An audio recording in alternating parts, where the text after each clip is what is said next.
much more strong. But we cannot just make it for everybody, because then we make it like a general policy that has to work on every place. And we can see here the menus. We already made 3 levels to choose from if you don't know what the point level should be. So if a customer from Italy calls and complains, we just tell them to go to restrictive or this restrictive. And then they can see right away without having to touch any numbers.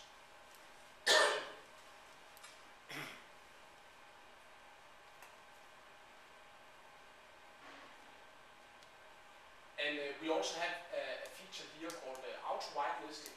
And this is often when you have users that mail you many times, then the system will know, okay, we already got several mails from this account that was not spam, and then probably it's not spam in the future. And this can save some processing power. And then in the white and blacklisting, you can put in a lot of different single accounts, or you can put in the whole domain. And I think also for the gray listing it's possible with the whole domain. I didn't test it, but I'll find out in the tag. But for example, we can see here, there's one here called ev.ek, and then it blocks the whole domain, no matter which address it is coming from.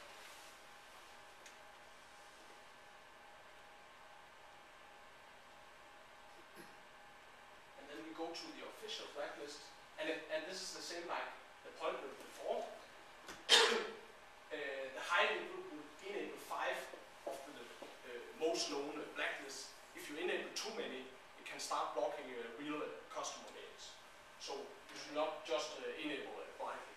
And for example, for the Italian customer, you would set it on medium or low, so it's less. And if you really know what you're doing and want to fully fine-tune it, you go into the full list. And then you see here many different official blacklists, and then you can also totally disable it, so don't use any blacklists at all.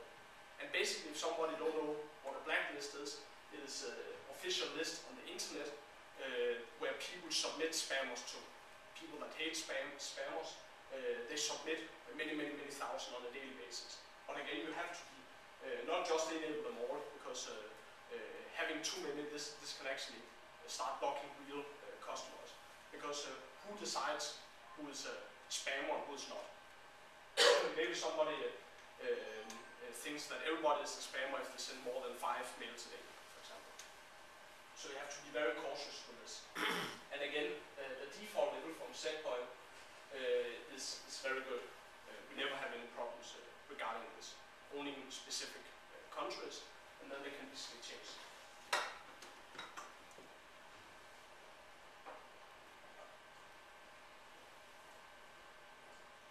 Then we also have here content disarmament.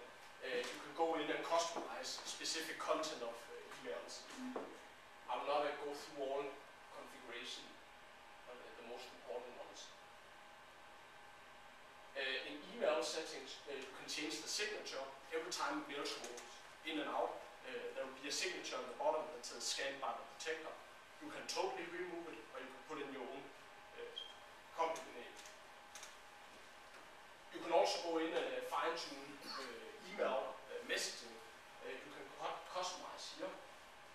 You can customize, for example, do you want all emails to be logged to the hard drive? You can customize the processing, how many at the same time should it be scanning.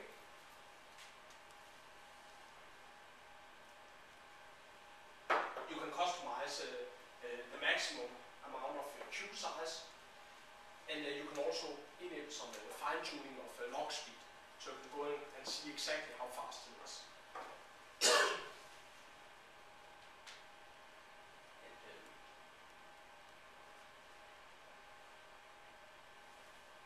You can customize again the size.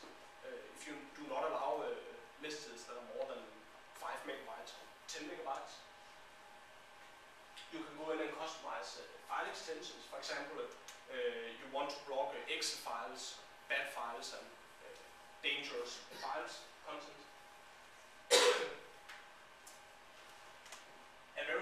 features, you can go in and you can enable a daily mail report, a daily spam report, so that the users that are enabled to this, they get an email every day of how many mails got through and that was categorized as spam.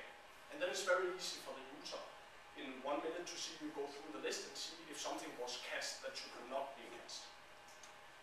And of course, inside the mail, it would give a short overview of the topic of the mail, so you can see if it's a spam or not.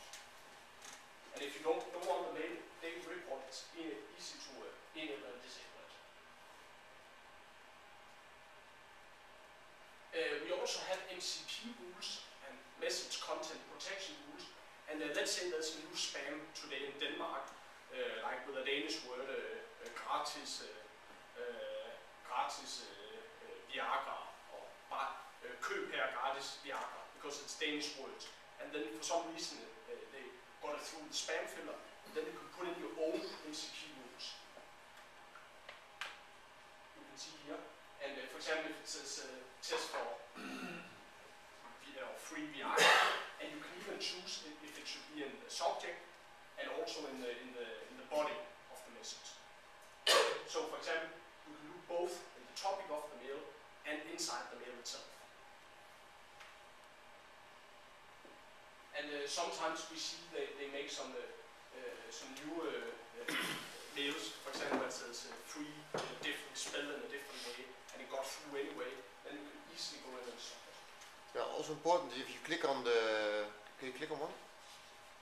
Important to know is it adds automatically 5 points to the score, and of course if you want to manipulate, say okay, this